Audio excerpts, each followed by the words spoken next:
জীবনের স্বপ্ন ভাই, আজ থেকে 3 বছর হইলে যদি একটা চাকরি করতে পারি, আমি আমার মা বাবাকে খাওয়াতে পারলে হয়েছে ভাই। আমার আর কিছু চাই না। জীবনের ঝুঁকি নিয়ে বোতল কুড়ানো মোহাম্মদ হোসেন সহ প্রায় 15 জন শিশুর জীবন চলে সদরঘাটে বোতল কুড়িয়ে।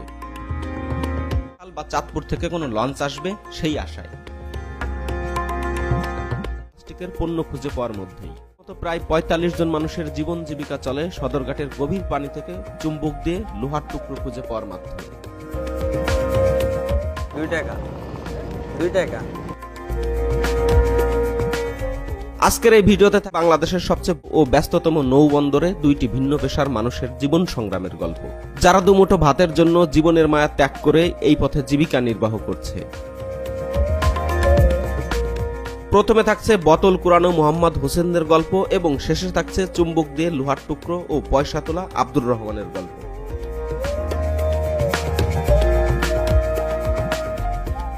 দেশের বিভিন্ন প্রান্ত থেকে প্রতিদিন লাখো মানুষ সদরঘাট দিয়ে ঢাকা প্রবেশ করে, যারা তাদের তৃষ্ণা নিবারণের জন্য ও অবসরে নানা ধরনের প্লাস্টিক পণ্য ব্যবহার করে, যা ফেলে দেয় বুড়িগঙ্গার পানিতে। এসব প্লাস্টিক পণ্য কলকারখানার বজ্র ও নগরের ড্রেনের পানি বুড়িগঙ্গার সাথে মিশে গিয়ে মনে হয় যেন আলকাত্রা। বোতল কুড়ানো পথশিশু জীবন মোহাম্মদ হোসেন সহ প্রায় 15 জন শিশুর জীবন চলে সদরঘাটে ভেসে থাকা প্লাস্টিক পণ্য ও নানা ধরনের প্লাস্টিক কুড়িয়ে। ওরা সারাদিন অপেক্ষা করে বরিশাল বা চাঁদপুর থেকে কোনো লঞ্চ আসবে সেই আশায়। নাম মোহাম্মদ জীবন। আমার জীবনের স্বপ্ন ভাই, আজ থেকে 3 বছর ধরে এই জায়গায় বোতল লোগাই। আমার স্বপ্ন হইলো আমি যদি বড় হইলে যদি একটা চাকরি করতে পারি, আমি আমার মা বাবাকে খাওয়াতে পারলে হয়েছে ভাই। আমার আর কিছু চাই না ভাই। অনেক পোলাপাইনের ভাই মা বাপ নাই, কেউই নাই, ওরা একাই। সৎমা বাড়িতে ওরা মারে, সৎমায় মারে, ওরা নিজেরটা নিজেই রোজগার করে খায়।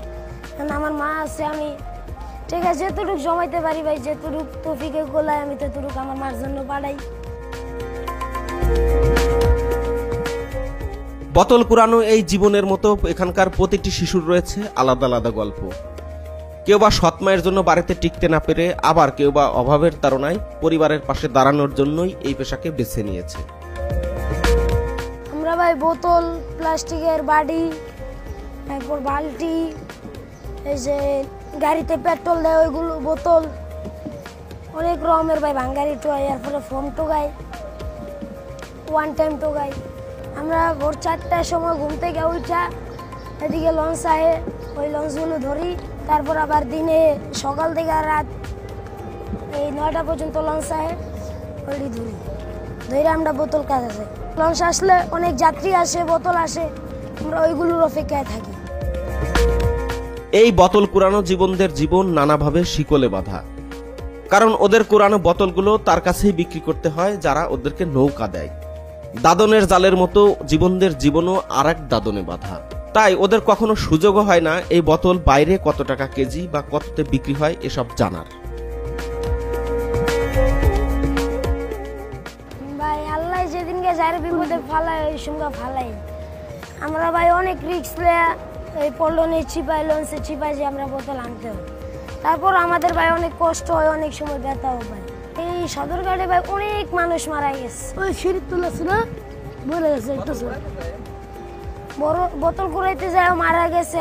আমাদের এনে এক ভাই মারা গেছিল লঞ্চের পাঙ্খা তলে পড়া। হেরে 7 দিন পর হেরে পাওয়া যায় না পরে 7 দিন পর এক জায়গায় পাওয়া গেছে। পাওয়া যাওয়ার পর লাশের অবস্থা অনেক খারাপ হয়ে গেছে। পরে মানুষে আইনা আমগো লগের বড় ভাই, সিনিয়র ভাই যারা আছে, হেরে আইনা পরে ধুয়া টুয়া পরে গোবর দিয়ে দিয়েছে। এরকম ভাই অনেক মানুষ মারা গেছে। জীবিকার টানে এই ঘাটে বোতল কুড়ানো লোকের সংখ্যা নেহায়েত কম নয়। বয়স্ক এই বৃদ্ধ লোকটিও লঞ্চের নিচে নিচে গিয়ে বোতল কুড়াচ্ছে।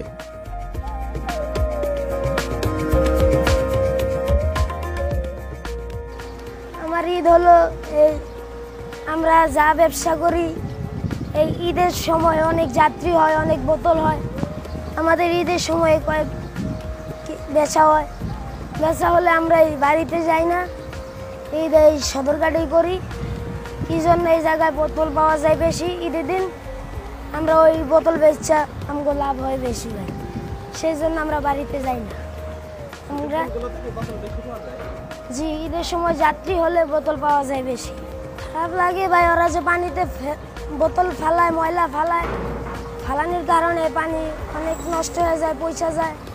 ওই পানি আমাদের শরীরে লাগলে আবার অসুস্থ হয়ে যায়।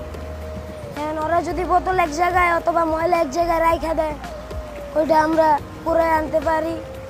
আমরা ভাই এখন কি করবো ভাই, পচা হোক যাই হোক, আমরা এখন পেটের দায় ভাই ওগুলো করতে হয়। জীবনে বহুবার লঞ্চে চড়া হয়েছে, কখনো কল্পনাতেও আসেনি লঞ্চের নিচে এভাবে যাব অথবা এভাবে যাওয়া যায়। মোহাম্মদ হোসেন বোতল কুড়াতে কুড়াতে কয়েকবার পল্টনের নিচ দিয়ে আমাকে এপার থেকে ওপারে নিয়ে গেছে।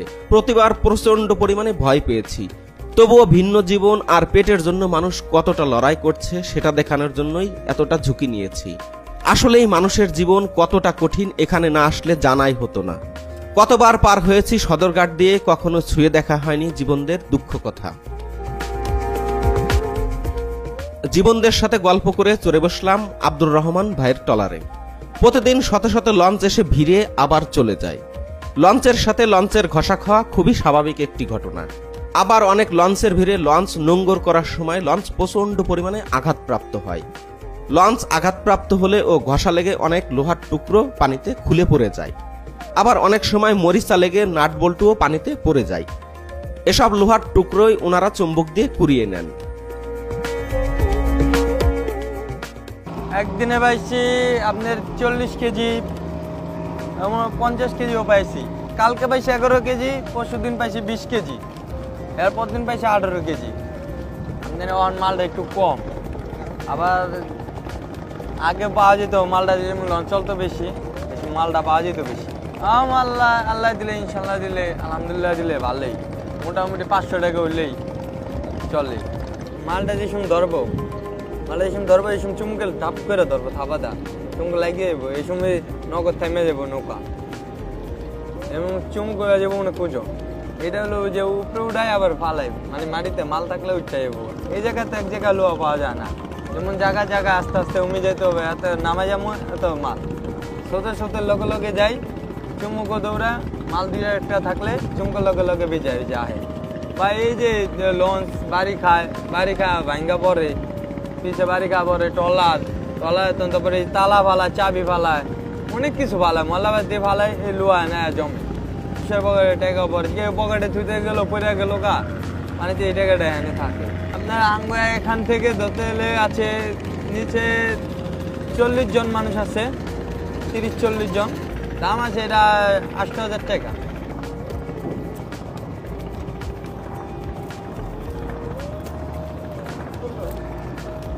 না উড়াচ্ছিল, যাইতেছে, দেখছেন একদম অবস্থা একদম খারাপ। এই যে টাকা আইছে 2 টাকা, 2 টাকা, কারণ এই যে লঞ্চ ঈদের টাইমে চাপ থাকে একটু বেশি, এই সময় ভাঙ্গা পরে, এই সময় 2-4টা মাল পাওয়া যায় বেশি। বোতলের কেজি 25 টাকা।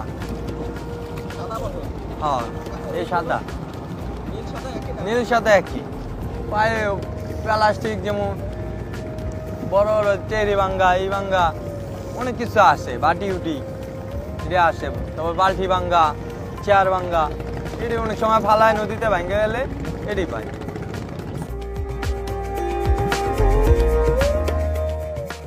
আব্দুর রহমানের মতো 40 থেকে 45 জন মানুষ লোহার টুকরো কুড়িয়ে ও পথশিশু জীবনদের মতো 15 থেকে 20 জনের পরিবার চলে প্লাস্টিকের পণ্য কুড়িয়ে।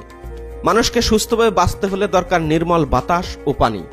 এই বুড়িগঙ্গার পানির পচা দুর্গন্ধ মানুষকে আস্তে আস্তে অসুস্থ করে তুলছে।